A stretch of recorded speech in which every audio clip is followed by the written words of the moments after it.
É uma ciência fascinante. É verdade que muita gente confunde o papel do arqueólogo com o do paleontólogo, achando que a nossa função é caçar dinossauros.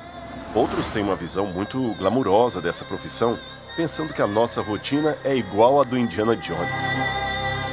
O ponto é que a arqueologia pode não ter todo o brilho de Hollywood, mas é tão fascinante quanto a imagem que se projeta sobre ela. E quando o trabalho de escavação e reconstrução do passado envolve os locais, personagens e fatos descritos na Bíblia, aí o fascínio é garantido. Principalmente para quem acredita que esse livro é a palavra de Deus. Mais do que apenas confirmar as histórias do texto sagrado, a arqueologia também ajuda a contextualizar a Bíblia.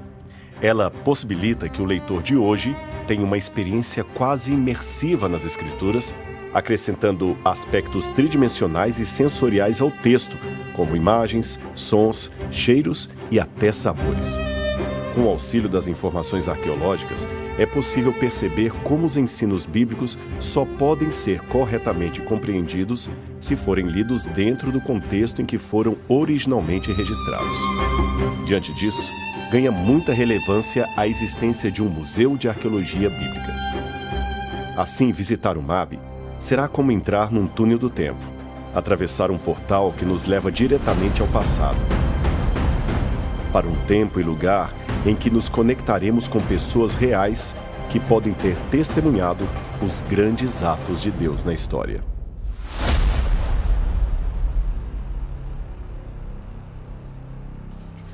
Bom dia! Seja muito bem-vindo ao NASP Campus Engenheiro Coelho. Para você que veio de longe ou você que veio de pertinho, é uma honra, é uma alegria ter você aqui conosco. Hoje, juntos, vamos comemorar, celebrar a inauguração do Museu de Arqueologia Bíblica. Desde já, nosso muito obrigado a você que, de alguma maneira, se envolveu na realização desse sonho. Não temos dúvidas de que o museu será um lugar para exaltar e engrandecer a palavra de Deus. Por isso, tudo que você vai ver, ouvir, sentir aqui, tudo foi planejado, foi pensado através das falas, das músicas, dos vídeos, para agradecermos a Deus por mais um milagre recebido. Então, sinta-se à vontade em nosso meio e junte-se a nós para esse momento de entrega e gratidão.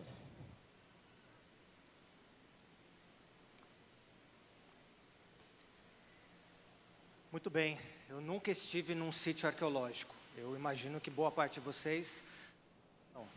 Mas o calor dessa manhã certamente vai nos fazer emergir nisso. Pelo menos o clima está convidativo. Coube a mim fazer o histórico do MAB. E eu tenho 6 minutos para fazer isso. E eu espero que a gente faça uma viagem ao passado. Quando você vai a um sítio arqueológico, eu imagino que 2 tarefas um arqueólogo tem. A primeira delas é poder escavar com muito cuidado e trazer à tona artefatos, objetos e inscrições que são do passado. O segundo é fazer uma interpretação desses objetos, correlacionando e entendendo como eles se encaixam como uma peça do passado. Se nós olharmos para a história do MAB, a gente vai tentar fazer esses 2 movimentos, cavar as suas camadas históricas e interpretar o seu significado.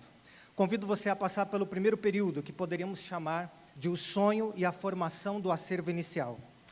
Em grande medida, a trajetória do MAB tem conexão com 3 doutores, Paulo Borck, Rubem Aguilar e Rodrigo Silva. Tudo começou lá na década de 1920, quando uma valiosa coleção de tabletes babilônicos foi oferecida para o Pacific Union College, um colégio, uma instituição adventista da Califórnia. Resultado, 2 desses artefatos do período patriarcal, mais ou menos 2000 anos antes de Cristo, acabaram sendo adquiridos para fins didáticos daquela instituição. Mas tinha um problema, o PUC não tinha um museu arqueológico. Então aqueles tabletes ficaram guardados e posteriormente, décadas depois, foram dados ao Dr. Paulo Borck, um arqueólogo brasileiro que por vários anos havia lecionado naquela instituição. Nos anos seguintes, o Dr. Paulo Borck foi ampliando sua coleção por meio de doações e aquisições. O sonho dele era destinar toda essa coleção, esse pequeno acervo, e parte de sua biblioteca técnica sobre arqueologia para o Instituto Adventista de Ensino, instituição brasileira que ele tinha estudado na década de 1940.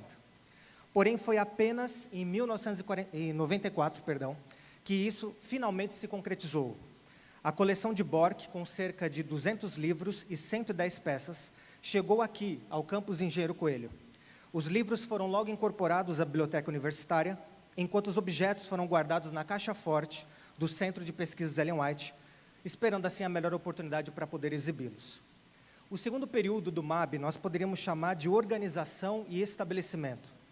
Nessa época, Dr. Rubem Aguilar Santos, que aliás está conosco aqui, professor de Arqueologia Bíblica do IAE e exímio desenhista, foi encarregado de elaborar o projeto de um museu, onde os referidos objetos pudessem ser expostos. Em 96, uma sala foi designada para essa finalidade, ali no Centro de Comunicação. E o professor Aguilar começou então o trabalhoso processo de desenhar móvel por móvel e a disposição das peças daquele pequeno museu. Mas ele teve que refazer quase todo o seu trabalho, quando foi avisado que o espaço destinado para o acervo havia sido reduzido. Em julho de 97, os desenhos estavam prontos, e o projeto foi aprovado pela direção do campus. O mobiliário foi executado com eficiência pela equipe da marcenaria da época, que era liderada pelo Deusdete Dantas Muniz. Porém, a falta de orçamento para a compra de pequenos equipamentos que faltavam e a contratação de um funcionário para cuidar em tempo integral da visitação do museu acabou postergando a inauguração daquele espaço. Foi então no fim de 99 que entendeu-se que seria melhor que o futuro museu ficasse sob a tutela do Centro Nacional da Memória Adventista. Nessa época, sob a liderança do Dr. Alberto Tim, a equipe era formada então por 2 professores, Rubem Aguilar e Rodrigo Silva, ambos curadores adjuntos. Meses depois, em 16 de maio de 2000, é que finalmente o Museu de Arqueologia Paulo Borck foi inaugurado, com um acervo formado por aquelas 110 peças, doadas lá atrás, na década de 90, além de várias moedas do tempo de Cristo, e 2 vasos e uma lâmpada da época do tempo de Moisés, doadas pelos doutores Siegfried Schwantz e Milton Afonso. Nós, então, agora caminhamos para o terceiro período, aquele que é mais contemporâneo a nós. É um período que a gente pode chamar de divulgação do conhecimento e expansão. Foi na gestão do Dr. Rodrigo Silva, a partir dos anos 2000, que o MAB definitivamente mudou de rumo, levando então a instituição para outro nível e visibilidade. Se no passado as doações para o museu vinham principalmente na forma de acervo e a partir do interesse de acadêmicos e administradores da igreja, nos últimos anos as doações passaram a vir em forma de likes, views e das mensalidades dos mais de 30 mil alunos do curso livre online A Bíblia Comentada. Essa projeção do museu e popularização da área da arqueologia bíblica, evidentemente não ocorreram da noite para o dia e nem foram fruto do acaso. Nos últimos 20 anos, o MAB investiu em divulgação do conhecimento, associando o seu nome à publicação de livros, entrevistas, programas televisivos, podcasts de grande audiência. A pesquisas acadêmicas de universidades públicas, a escavações no Oriente Médio, a cursos de pós-graduação, congressos internacionais sediados no NASP e ao documentário semanal Evidências, que é veiculado na TV Novo Tempo desde 2007. Certamente, hoje o MAB tem seu melhor momento. Nunca teve tanta visibilidade e recebeu tanto investimento. Inclusive, sua equipe foi reforçada. Por isso, hoje o museu abre as suas portas novamente, tendo como staff o Dr. Rodrigo Silva, como diretor e arqueólogo, doutora Janaína Xavier, como museóloga e conservadora, Sérgio Micael Santos, como historiador, Igor Lebranc de Mello, na área educativa, e Lucas de Souza Carvalho Santos, como assistente administrativo e de curadoria. Passamos pelas 3 camadas da história do MAB. Agora precisamos conectar as peças. Por fim, reflito aqui sobre o que simboliza essa inauguração. Em seus 3 campi, o NASP é caracterizado por reunir construções históricas e singulares do Adventismo, dignas de visitação e peregrinação. Porém, com a inauguração do MAB, nossa instituição passa a abrigar um espaço cultural cuja relevância transcende a tradição adventista, pois representa a preservação da memória coletiva de grupos religiosos herdeiros da fé judaico-cristã. Portanto, a inauguração do MAB em prédio próprio representa, em primeiro lugar, um grande ganho cultural para nossa região e país, pois permitirá o acesso às coleções arqueológicas que ampliam o conhecimento sobre a Bíblia e a cultura dos povos do Oriente Médio e do mundo mediterrâneo. Em segundo lugar, o ato de hoje representa um novo impulso para a pesquisa e a produção do conhecimento científico. Isso porque pesquisadores de universidades públicas como a USP, o UNB, o FRJ, já consultaram o acervo do MAB. Contudo, agora a arqueologia bíblica passa a ser uma das linhas de pesquisa do nosso futuro mestrado em teologia e poderá ser objeto de estudo de todos os níveis educacionais do NASP. Finalmente, a inauguração do MAB tem uma dimensão espiritual. Afinal, a arqueologia tem desempenhado um papel crucial no exame da historicidade da narrativa bíblica, permitindo a identificação de locais mencionados na Bíblia, o estabelecimento de cronologias mais precisas e enriquecido a compreensão dos aspectos culturais e linguísticos que permeiam o texto sagrado. Por essa razão, quando os visitantes do MAB entrarem neste campus e virem este prédio erguido, vão testemunhar o compromisso desse centro universitário confessional e da igreja que o mantém com a autoridade normativa das Escrituras.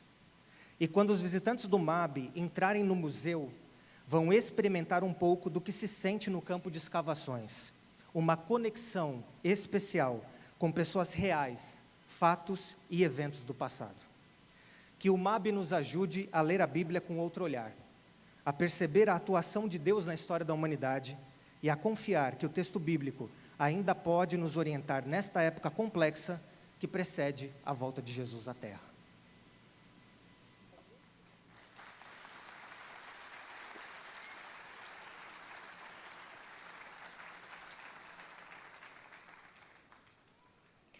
Agora teremos a oportunidade de fazer uma viagem virtual ao museu. Olha que legal. Vamos ver algumas curiosidades, peças e até um pouco dos bastidores. Quem irá nos conduzir neste momento é o curador do MAB, Dr. Rodrigo Silva.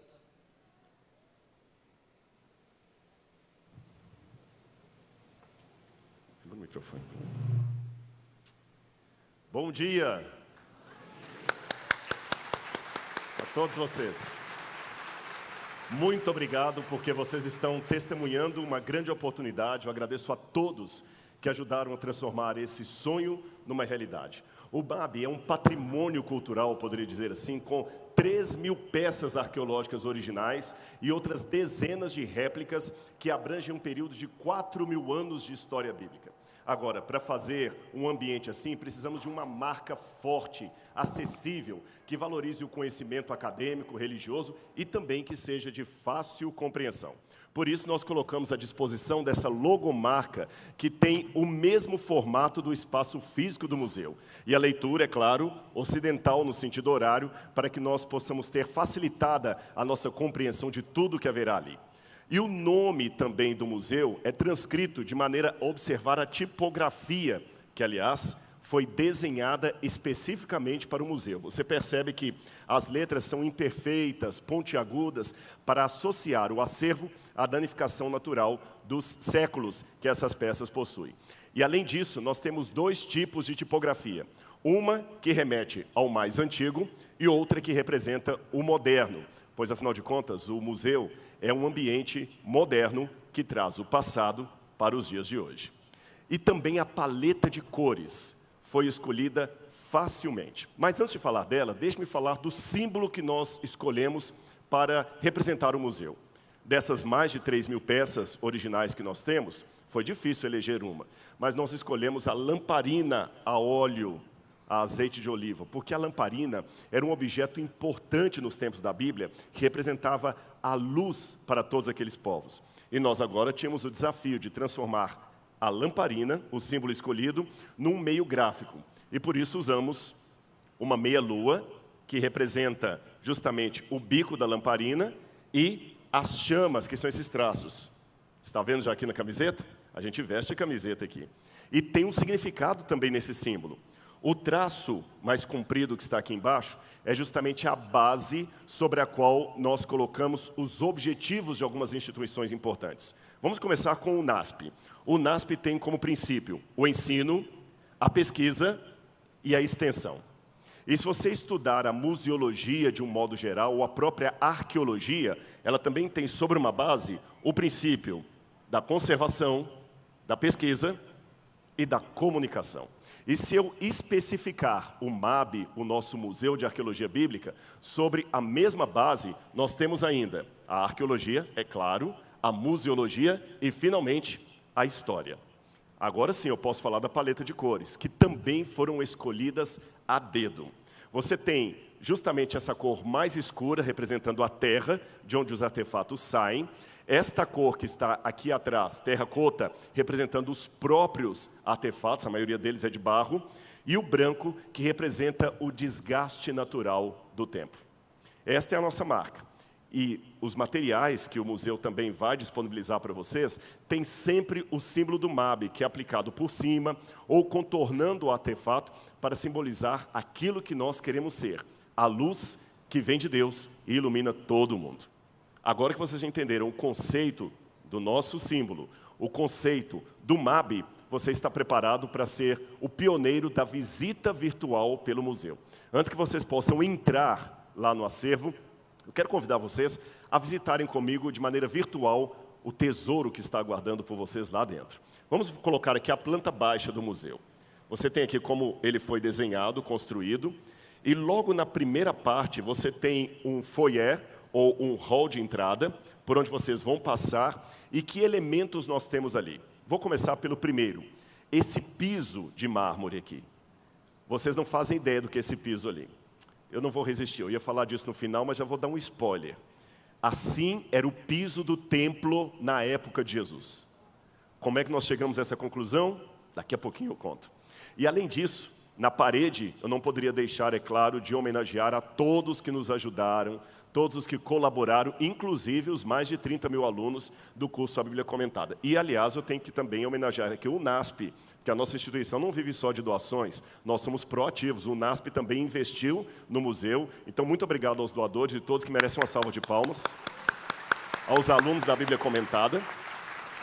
E depois que você passar dessa parede de honra aos doadores, nós temos essas duas estátuas. Quem já foi para o Museu Britânico, lá em Londres, Museu do Louvre, em Paris, vê essas imagens aqui. As originais vieram do palácio de Senaqueribe, na Assíria. São animais mitológicos, uma parte homem, uma parte asa de águia, corpo de touro, patas de leão.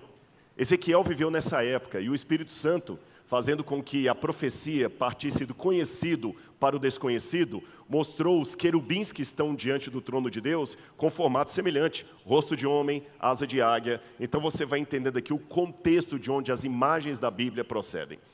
E quando você passar por esse corredor, que a gente abrir as portas e descer, você já vai de cara encontrar um sítio arqueológico montado, para que você tenha um cenário, uma experiência.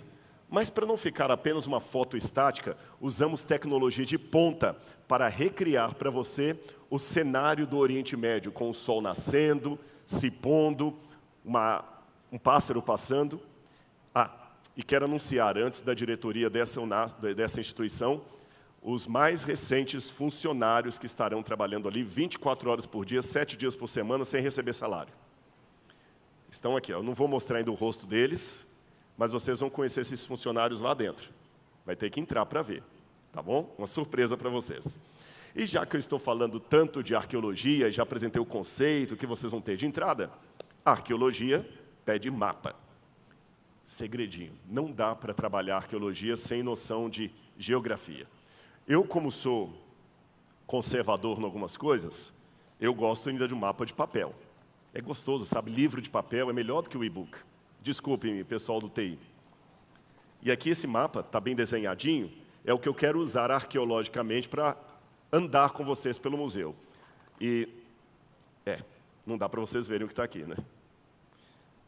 Obrigado, pessoal do TI, eu vou ter que deixar a tradição de lado e vou render a tecnologia. Pessoal, dá para projetar esse mapa aqui à frente?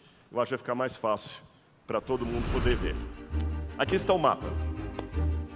Já que você não pode vencê-los, junte-se a eles. Você tem aqui as várias fases da história bíblica, da história da arqueologia. Você sabe, os historiadores costumam dividir a linha do tempo para facilitar o entendimento do que passou. Lembra quando você estava lá no ensino médio e a professora de história falava da Idade Antiga, depois Idade Média, Idade Moderna e Idade Contemporânea? Os arqueólogos fazem o mesmo, só que nós usamos outra simbologia. Nós falamos de metais, para representar as eras da arqueologia, e de impérios, que também nos ajudam a compreender cada uma dessas fases, desses capítulos da história. Vamos começar pelo primeiro? Bronze Antigo. Vamos lá. 3.300 a.C. Aqui você tem o início da civilização humana. Foi no Bronze Antigo que foi inventada a escrita, foi inventada a matemática, a política, a cidade. Muitas coisas começaram da história da civilização aqui. Para quem quer fazer um paralelo com a Bíblia Sagrada, é o período imediatamente depois do dilúvio. A Torre de Babel, por exemplo, muitas coisas vão começar a acontecer nesse período. Do Bronze Antigo, eu vou para o Bronze Médio, 1900 a.C. Aqui é a época aproximada em que nasceu Abraão. Então, no Bronze Médio, começa o período patriarcal, com a história de Abraão, Isaac, Jacó, e vamos chegar até José do Egito, quando os hebreus migram para o Egito, vindos de Canaã, e depois permanecem lá. Do Bronze Médio, vamos para o Bronze Final. 1550 a.C. A partir do Bronze Final é o período da história de José, como eu falei, a vinda dos hebreus para o Egito, quando eles se tornam agora escravos de Faraó. Depois Moisés os resgata, tudo isso no Bronze Final. O Êxodo, a conquista de Canaã, tudo acontece nessa parte. E do Bronze Final, nós vamos até o período do Ferro, 1200 a.C. No período do Ferro, você tem o início da monarquia de Israel. O primeiro rei, Saul. Depois, Davi, Salomão. A divisão do povo de Israel entre Reino do Norte e Reino do Sul. O Reino do Norte destruído pela Assíria. E o Reino do Sul foi conquistado por Nabucodonosor, onde houve a história de Daniel. E quem conhece essa história sabe que quem liberta os judeus da Babilônia foi a Pérsia. Então nós vamos ter um período em homenagem justamente aos persas, 550 a.C. Foi no período persa que viveu a rainha Ester. Foi no período persa que Jerusalém foi reconstruído e o templo também foi reconstruído. E do período persa nós caminhamos até a época de Alexandre o Grande, período helenístico, 322 a.C. Por que chamamos período helenístico? Porque Alexandre espalhou tanto a cultura grega pelo mundo que nós podemos dizer que até hoje somos afetados pelos gregos. Você pensa como pensa porque os gregos pensaram como pensaram. Graças a Alexandre o Grande. Esse é o período helenístico, que vai durar até o ano 63 a.C., que é quando Pompeu conquista Jerusalém, iniciando para aquela terra o período romano.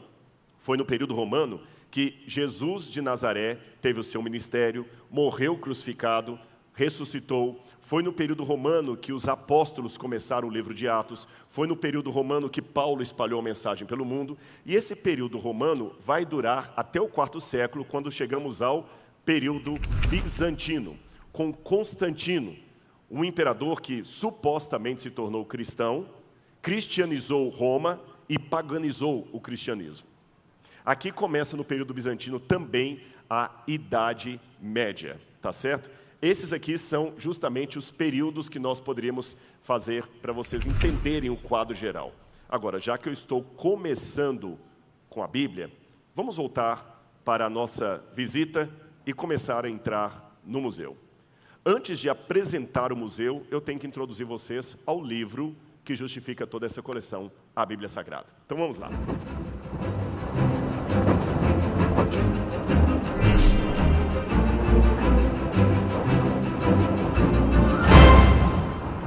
Introdução à Bíblia. Como são mais de 3.000 peças, seria completamente sem sentido sobre-humano explicar cada uma delas para vocês. Confesso também que foi uma escolha de Sofia eleger qual peça eu iria usar para ilustrar cada um desses ambientes. Então vamos pelo menos 2 ou 3 de cada.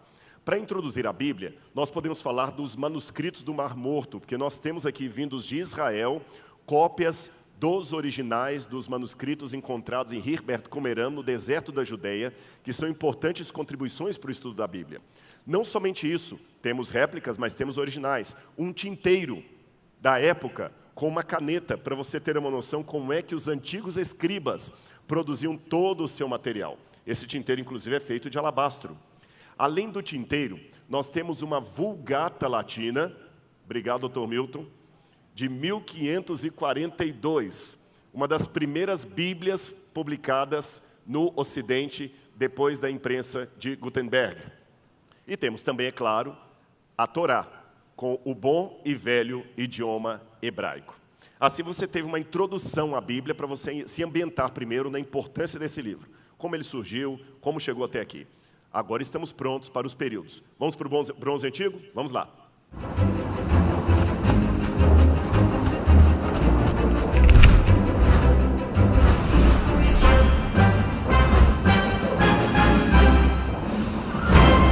Já que eu falei que aqui foi inventada a escrita e outras coisas mais, nós podemos pegar do bronze antigo o épico do Gilgamesh e também o épico do Atrahasis.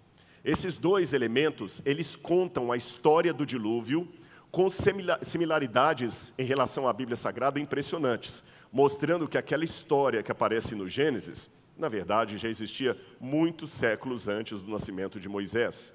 Ele não inventou uma história, ele deu continuidade a uma tradição que já havia na Terra. Além desses 2, nós temos aqui alguns tabletes cuneiformes originais.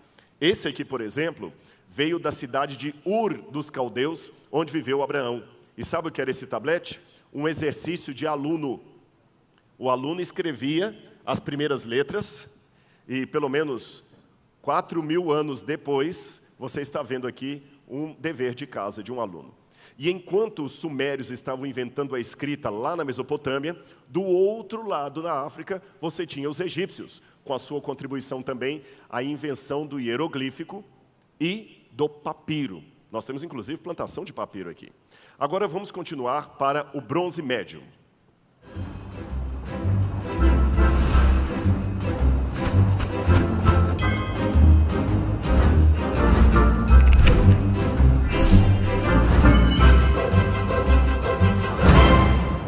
900 a.C. O que eu poderia selecionar do Bronze Médio?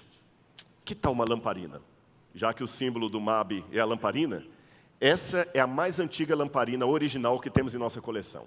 Ela data de aproximadamente 2.000 anos antes de Cristo. E é impossível você pegar uma peça dessa sem também ter um pouco de romantismo.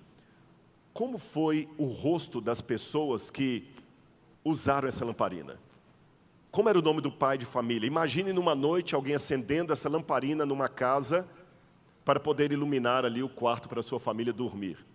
E o que mais me chama a atenção é que essa lamparina, apesar de milênios de existência, ainda tem no seu bico a marca do queimado. E eu pergunto, qual foi a última vez que ela foi acesa para iluminar um ambiente? Agora, de detalhes arqueológicos de lado, tem uma lição aqui. Essa lamparina foi feita para brilhar. E mesmo depois que a sua chama se apagou, a marca ainda está indelével aqui. Mesmo que a chama da sua vida se apague, se você cumprir o compromisso com Deus e lembrar que você nasceu para brilhar, ainda deixará a marca indelével daquilo para o qual você foi planejado. Brilhar. Da lamparina eu vou a uma réplica, o Código de Hammurabi, tão famoso, e você não precisa mais ir ao Louvre para ver o original. Você pode ver uma réplica em tamanho natural do Código de Hammurabi aqui, 1750 a.C., que traz as leis do rei da Babilônia, que algumas delas são até similares às leis que nós temos ali nos escritos de Moisés. Vamos agora para o bronze final.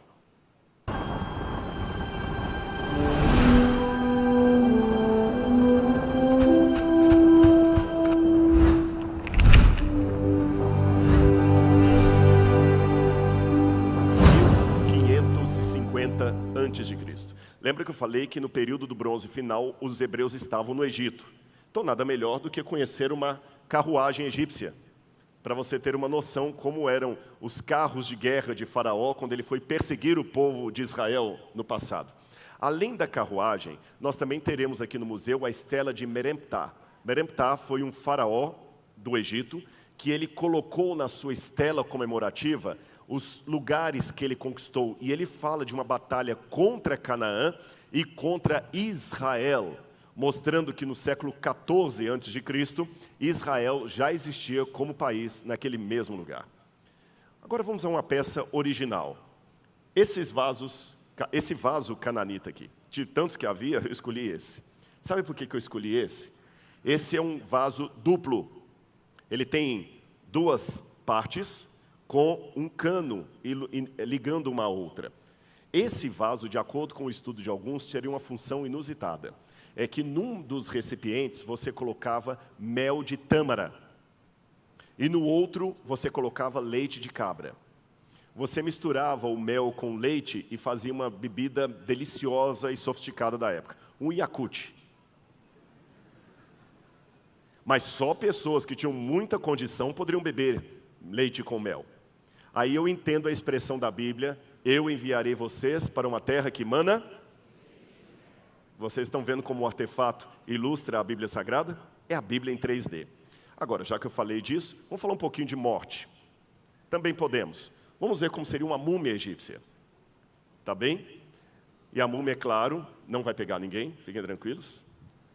Ela também tem que ter o seu sarcófago. Então nós colocamos aqui uma réplica do sarcófago de Tutancâmon, e tanto essa múmia quanto o sarcófago vieram do Cairo. Foram feitas no Egito e vieram do Cairo para cá. Foi um parto para colocar isso no Brasil.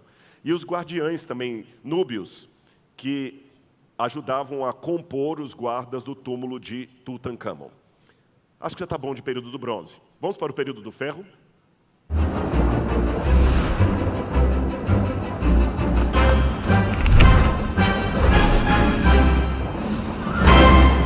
Período do ferro. A gente pode mostrar para vocês a estela de Tel Dan, que traz a expressão Beit David, que é uma comprovação histórica da existência do rei Davi. A expressão Beit David, casa de Davi, seria a tradução, está na Bíblia Sagrada, e nós temos a prova de que Davi existiu. Eu também posso falar com vocês da pedra moabita. Essa pedra foi encontrada na Jordânia, e é interessante a história dela, porque Frederick Klein, que era um missionário que estava ali, viu a pedra no meio dos beduínos, percebeu que ela tinha valor histórico, só que demonstrou entusiasmo. Os beduínos pensaram que tinha ouro dentro dela, destruíram a pedra, mas felizmente David Klein fez um decalque, pegou os pedaços originais, levou para o Museu do Louvre, e eles reconstituíram a peça, e nós temos uma cópia dela aqui. E se você quiser ter uma ideia de como é estar dentro de um palácio de Senaqueribe, você pode, do lado de fora do museu, ver esse painel aqui e tirar o seu selfie para mandar para a galera, tá bom?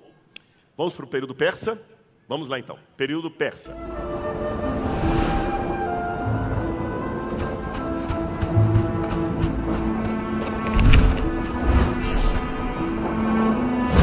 Período persa.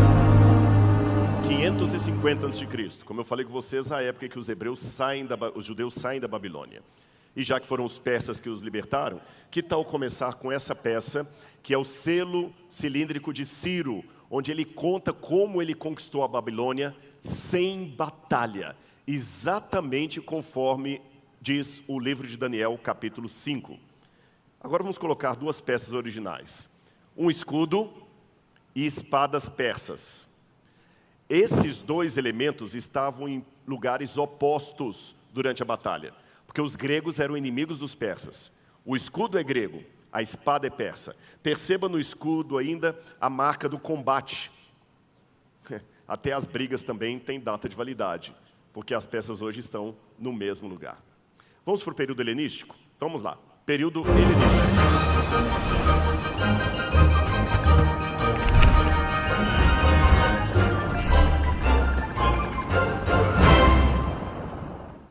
Bom, já que falei do período helenístico e tinha mencionado Alexandre o Grande, você sabe, como eu mencionei, que Alexandre espalhou a cultura grega pelo mundo. Mas os gregos também tiveram o impacto de povos que eles conquistaram. Entre esses povos, os egípcios. Os egípcios eram tão formidáveis que não tinha como você passar por lá sem ter a vontade de ser egípcio. Tanto é que Cleópatra, a grande rainha do Egito, na verdade era grega, mas ela absorveu toda a cultura dos egípcios. E nós temos, então, nesse período, do período helenístico, a Pedra de Roseta. Aprenda isso. A Pedra de Roseta foi a chave de duas coisas que são muito preciosas para nós. Letra A. Foi graças à descoberta da Pedra de Roseta, em 1799, que hoje nós temos a capacidade de ler a língua dos faraós, o idioma hieroglífico, graças ao trabalho de François Champollion. E, além disso, segunda razão, a Pedra de Roseta deu o start, o pontapé inicial da arqueologia bíblica moderna. Depois eu voltarei a falar sobre isso. Nesse período ptolomaide, em que os gregos dominavam o Egito, mas o Egito acabava influenciando culturalmente os gregos, nós temos máscaras mortuárias originais, essas não são réplicas, de pessoas que viveram no Egito. Essa era a máscara mortuária de algum bebê que morreu, de alguma criança, e ela foi mumificada. E nós temos estas e outras máscaras mortuárias originais aqui, em formato ainda de múmia. Nós temos também aqui essa moeda. Tem uma história interessante. Essa moeda foi cunhada em Tiro. Na época, Tiro fazia parte da Fenícia, atual Líbano. A Bíblia fala do rei de Tiro, até comparando-o ao diabo. E na época que essa moeda foi cunhada, por volta de 200 anos antes de Cristo, ela tinha de um lado o rosto de Melkart e do outro essa águia. A águia que mais tarde seria apropriada pelos romanos como símbolo do seu império. Os judeus de Jerusalém usavam essa moeda aqui como a única moeda digna de ser usada como oferta para o templo, porque Moisés prescreveu que as ofertas deveriam ser dadas em forma de prata. Esse era o metal. E como essa moeda é 97% de prata pura, era a moeda que era aceita no templo. Então você ia adorar em Jerusalém, você levava o seu dinheiro de qualquer outro local, ia nos cambistas, trocava o dinheiro pelo shekel do templo e apresentava ali no templo. Durante um tempo, os fenícios foram proibidos pelos romanos de continuar cunhando essa moeda. Então os judeus falaram, nós queremos cunhá-la em Jerusalém. Foi permitido. E o que os judeus fizeram quando cunharam a moeda em Jerusalém? Justamente para driblar o mandamento que diz, não farás para ti imagem de escultura, as moedas cunhadas em Jerusalém tinham a águia borrada e o rosto de Melcar também borrado, de propósito. Que assim, bom, não é imagem. Então você vê que o jeitinho brasileiro também tinha no passado com outros povos. Então você tem a moeda cunhada em Tiro e a mesma moeda cunhada em Jerusalém. Ah, e antes que eu me esqueça, lembra que Judas traiu Jesus ganhando 30 moedas de prata do templo? Está aí a informação, 30 moedas dessas. Judas traiu Jesus com o mesmo dinheiro sagrado que era usado no santuário de Deus. Uau! Vamos agora para o período romano.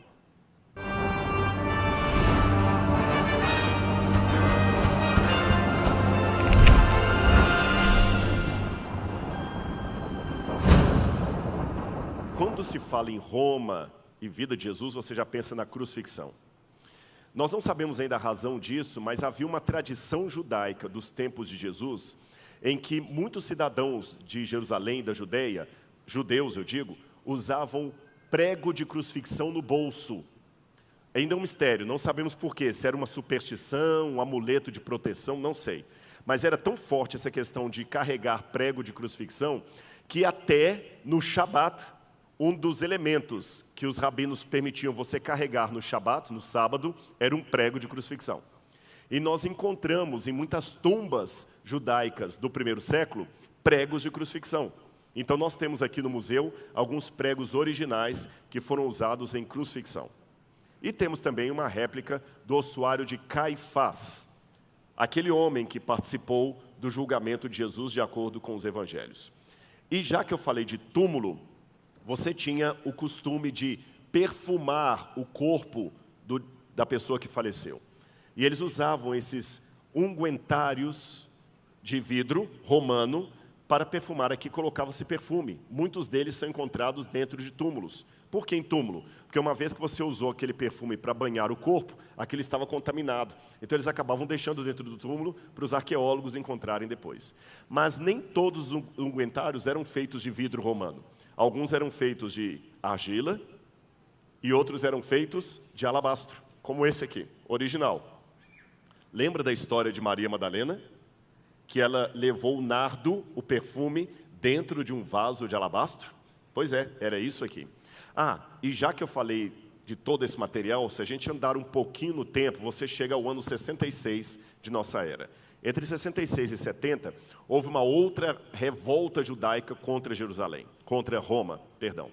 E nessa revolta, eles cunharam um novo shekel do templo, uma nova moeda, essa aqui. A moeda do templo. Ela era diferente daquela anterior. Ela era de prata, ela tinha o símbolo de uma romã e uma inscrição paleo-hebraica que dizia ano 1 da redenção de Sião, ano 2, até o ano 3, quando Jerusalém foi destruída no ano 70. Agora essa moeda que tinha um grande valor, compare essa moeda com essa pequenininha aqui, menor do que 1 centímetro. Esta aqui é chamada de prutá. O prutá, ou lepton, era a moeda de menor valor que havia no tempo de Cristo.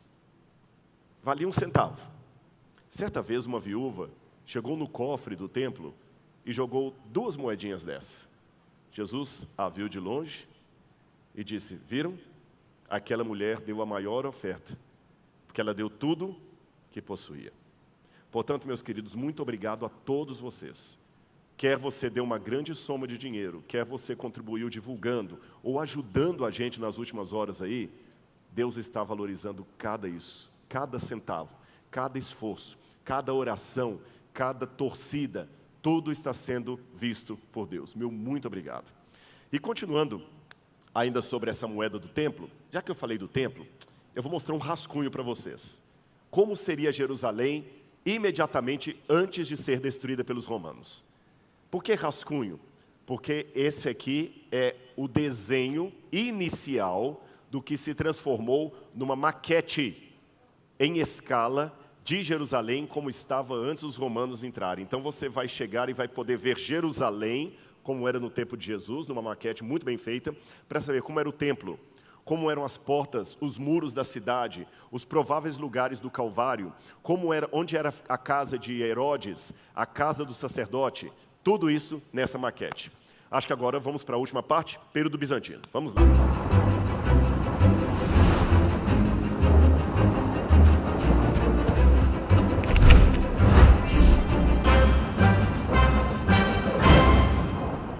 Como eu falei, nesse período bizantino aqui, nós temos o início da Idade Média e uma bela de uma espada romana original. Foi restaurada, é claro, porque ela foi encontrada quebrada, e essa espada também poderá ser vista aqui. E além da espada, um outro tipo de lamparina. Essa lamparina de metal, ela traz um desenho em cima que se parece com as letras X e P, mas na verdade é o monograma da expressão ou do nome Christos, Cristo em grego. Agora, que você já teve pelo menos uma amostragem bem rápida assim, do tesouro que o MAB possui, e que também é seu, porque estamos aqui para servir a você, o UNASP é apenas o fiel guardador dessa coleção. Mas ela é um patrimônio para a sociedade, para o Brasil e para todas as pessoas que vierem aqui. Nós não somos o dono do MAB, somos apenas os guardiães de todo esse acervo. Estamos aqui para atender as escolas públicas que vão vir visitar aqui, as escolas particulares, alunos. Daqui já saíram pesquisas da USP, daqui saem pesquisas do UNASP, daqui nasce interação para que pessoas que conhecem a Bíblia possam ter uma bagagem maior, e até quem conhece pouco ou nada a Bíblia, tem aqui uma grande cultura que está à sua disposição. E para isso, como somos um centro universitário, nos preocupamos com a didática. Você vai ver, por exemplo, um painel estratigráfico, para que você tenha uma noção de como é a escavação arqueológica, como as civilizações são ali depositadas. Você verá também um painel com a evolução das lamparinas, para você ter uma noção como a cerâmica vai mudando ao longo do tempo, e aí perceber o segredo, como eu posso dizer que essa lâmpada é do período persa, do período grego, do período romano, etc. E um painel da Bíblia também, para que você tenha ali, de maneira muito didática, informações que você precisa. Alguns você poderá ter a presença de um QR Code, que você coloca no seu celular e tem uma aula sobre aquele artefato. Vamos voltar para a planta baixa. Aparentemente, o nosso museu termina aqui. Não tem mais nada, estão vendo? Não. Tem algo mais, que quase custou meu emprego. Eu vou explicar por quê. Estava eu lá, feliz, alegre, satisfeito, pastor Maurício, numa reunião de reitoria, pastor Stanley, todo feliz lá, sorridente, animado. E são líderes, por isso que eu remeti a eles, viu? Aí a gente falando do museu com o orçamento apertado, porque tudo isso aqui nasceu, o sonho do museu vem desde o ano 2000, como vocês viram aqui o pastor Wendel falando. Mas esse fôlego foi em meio da pandemia, onde ninguém estava comprando nem vendendo. Apocalipse 13 é o revés. Aí, apertando com as contribuições aí, Dona Elizabeth e tudo, para o museu. Aí o Berry fala na reunião assim, pois é, e aí a gente vai ter também o Jardim da Bíblia, que é assim, comecei a falar todo aquele Jardim da Bíblia. O reitor virou para o diretor financeiro e falou assim, que Jardim da Bíblia? Ah, você não falou com a gente nada disso. Eu pedi, dê-me um voto de confiança. Rodrigo, mas está complicado, tem orçamento, isso aí. Deus vai abençoar que o Jardim da Bíblia vai sair. Dê-me um voto de confiança. Obrigado, Martin Kuhn, Dr. Martin Kuhn. Vocês deram um voto de confiança, eu continuei aqui. Obrigado. E vou abrir aspas para citar a frase do reitor. Eu já estou na dúvida do que é mais impactante, se é a coleção ou o Jardim da Bíblia. Falou ou não falou? O Jardim da Bíblia, você vai poder ver, fica logo atrás do museu. Nós temos ali, eu agradeço também ao Clodoaldo, que nos ajudou demais nisso, várias árvores que são mencionadas na Bíblia Sagrada e as pessoas nem sabem o que são. Por exemplo, você quer saber como era a árvore que produziu o espinheiro para a coroa de espinho de Jesus? Nós temos uma aqui. E não é nada fantasioso, não, com informação arqueológica. O espinheiro que produziu a coroa de espinhos para Jesus. Nós temos árvores, por exemplo, sicômoro, nós temos tamareira, você tem o cedro do Líbano, e você tem também a oliveira, várias frutas, e alguns ambientes, como esse túmulo em tamanho natural, que representa os túmulos do segundo templo, semelhantes àqueles em que Jesus esteve. Nós temos também algumas oliveiras especiais aqui, como esta, que tem quase 300 anos de idade. E essa oliveira, ela tem ramos que brotam de cima e renovo que brotam de baixo. A oliveira, ela vai ficando velha, feia, toda enrugada. Parece que ela morreu. E de cima sai isso aqui, que em hebraico chama-se tsemar, ou roter, que é aquele broto que sai de cima. E das raízes dela, nasce um outro renovo, que chama-se em hebraico netzer, de onde vem a palavra Nazaré. Jesus Nazaré, Jesus Netzer. E se você depois ler na sua Bíblia, Isaías capítulo 11, lá diz, do tronco de Jessé sairá um rebento, e das suas raízes um renovo. Está ilustrado aqui. Nós temos também, vou mostrar apenas uma das peças do museu, esse moinho aqui. É um moinho para esmagar azeitona. Você gosta de azeite de oliva? Pois é, era assim que eles faziam o azeite no passado. Pegavam a azeitona, esmagavam. Nesse moinho aqui, você vai ver como era o processo. Depois a pasta daquela azeitona era prensada aqui, e aí você tinha o azeite que escorria. A primeira prensa era o azeite extra virgem. Agora olha que interessante. Sabe como você diz azeitona em hebraico? Zait. Como se diz azeite? Shemen. Azeite de azeitona, shemen zait, em hebraico. Shemen. Shemen, azeite. Sabe como é que você fala prensa em hebraico? Gat. Vamos ajuntar as duas palavras. Gat, shemen. Gat, shemen. Lembra que palavra? Getsemane. Quando Jesus esteve ali no Horto das Oliveiras, suando sangue, ali chama o lugar de Getsemane. Você vai entender. E, para terminar, como será esse jardim antes da volta de Jesus daqui a alguns anos, quando as árvores estiverem todas crescidas? Mais ou menos assim. Eu digo mais ou menos porque será mais bonito do que isso. Você entrará, as árvores estarão maiores, você vai ver a parreira de uvas, representando o sangue de Cristo, o suco da vide, que é derramado por nós. Logo a seguida você tem o moinho de trigo, porque a Santa Ceia é o pão e o vinho, representando o corpo de Cristo, e a oliveira centenária, representando o azeite com o símbolo do Espírito Santo. Agora, é errado dizer que você vai visitar o museu. Você não vai visitar o museu. Nem é um entretenimento. O que nós queremos oferecer a você, grave essa palavra, experiência. O museu não está aqui para ser visitado, está para ser experimentado. E para ter a experiência você tem que pensar. E nada melhor do que música. Eu agradeço muito ao maestro Elineu Soares, porque eu pedi uma música que não estava no repertório dele, e ele deu trabalho. Eu agradeço a você e todos que participaram, para buscar partitura de fora, para pôr o povo para tocar aqui. A música Escolhi Acreditar, porque essa é a música da minha vida. Mas eu também pedi ao pessoal da técnica, que para não distrair a cabeça de vocês, não coloque nenhuma imagem aqui durante a música. Eu quero esse fundo aqui preto e apenas a letra dela, para que você medite. Por que eu escolhi acreditar? E daqui a pouquinho eu volto para dar um recado a vocês. Obrigado, que Deus use vocês profundamente.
Modernas teorias, novas formas de pensar existem por aí nos meios intelectuais que vão do ateísmo mais profundo e radical, até o humanismo com tinturas sociais.